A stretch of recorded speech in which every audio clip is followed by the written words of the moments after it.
बच्चों, आज हम बस की यात्रा पाठ का शेष अध्ययन करेंगे। इसमें देखते हैं, जैसे ही बस चली तो लेखक को गांधी जी के असहयोग आंदोलन और सविनय अवज्ञा आंदोलन की याद आ गई। हम असहयोग आंदोलन और सविनय अवज्ञा आंदोलन के बारे में जानते हैं। असहयोग का अर्थ होता है किसी के साथ सहयोग न करना।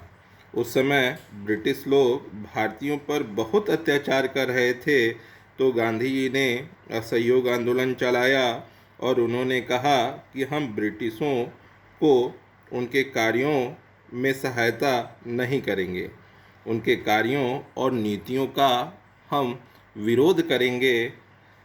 दूसरा, सविनय अवज्ञा आंदोलन महात्मा गांधी के नेतृत्व में सन 1930 में अंग्रेजी सरकार के विरुद्ध शुरू किया गया था।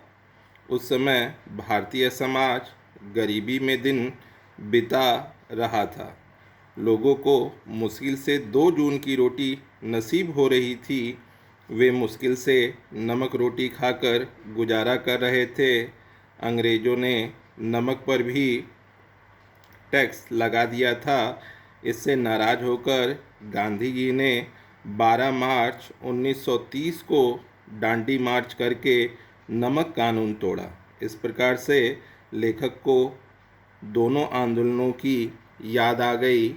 यहाँ भी शुरू में तो बस का कोई भी हिस्सा किसी से दूसरे हिस्से से मिलकर काम नहीं कर रहा था, ठीक गांधी जी के असहयोग आंदोलन की भांति, जिसमें लोगों ने धीरे धीरे उनका साथ दिया।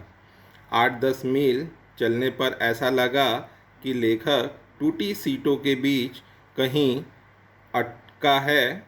चलती बस अचानक रुक गई। खोजबीन से पता करने पर चला कि पेट्रोल की टंकी में छेद हो गया है।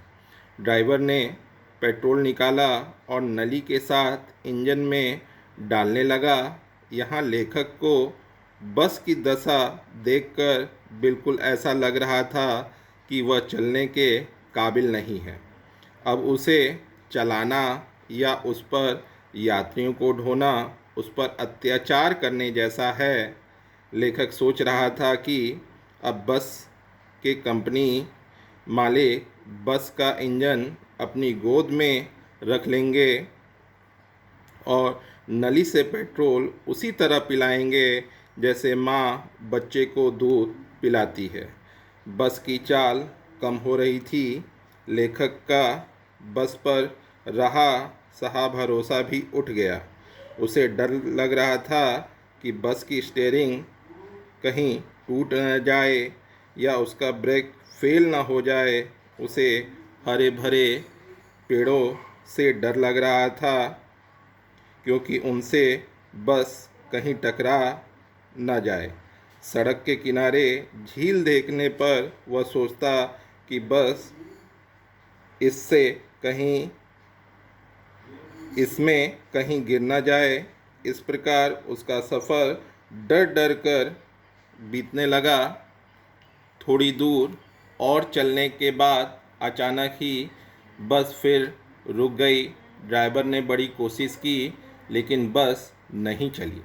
ऐसे में बस कंपनी का हिस्सेदार फिर से कहने लगा कि बस है तो बहुत अच्छी, लेकिन ना जाने कैसा संयोग है कि यह बंद हो गई है। उस समय लेखक को वह कंपनी का हिस्सेदार बिल्कुल अंग्रेज शासनकर्ता की भांति लगा, जिन्हें केवल अपना ही ध्यान था, भारतीयों की जरा भी परवाह तक नहीं थी। ऐसे ही उसे भी बस में सवार यात्रियों की परवाह नहीं थी।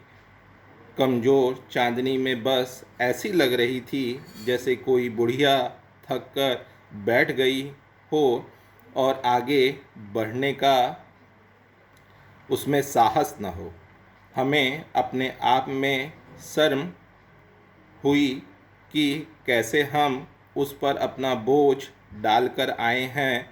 यदि अभी इसके प्राण निकल जाएं तो